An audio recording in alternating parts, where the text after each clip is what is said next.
పసుపు కాళ్ళకు రాసుకోండి. కింద కూర్చొని కూరగాయలు తరగండి. మధ్యాహ్నం ఓ చిన్న కునుకు తీయండి. పసుపు, ధనియాలు, శొంఠి వంటివి విరివిగా తీసుకోండి. మెటికలు విరవండి. స్ట్రెచ్చింగ్ చేస్తూ ఉండండి. ముక్కు పుడక పెట్టుకోండి, దిష్టి తగలదు. నువ్వులుండలు, పిసరంతా శొంఠి కలిపి తీసుకోండి. తలారా స్నానం చేసినప్పుడు నువ్వుల నూనెతో ఒంటికి మర్దన చేసుకోండి. దీనివల్ల ఒళ్ళు మెరుస్తుంది.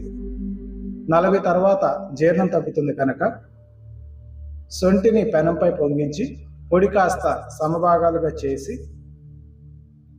పాత బెల్లం తీసుకొని 2 దంచి చిన్న ఉండ లేక 5 గ్రాములు భోజనం తర్వాత బొగ్గన పెట్టుకొని ఊట మింగుతూ ఉంటే కఫం, జీర్ణ సమస్యలు తగ్గిపోతాయి. B12 తప్పక తీసుకోవాలి. మీరు వెజ్ అయితే మాత్రలు తీసుకోండి.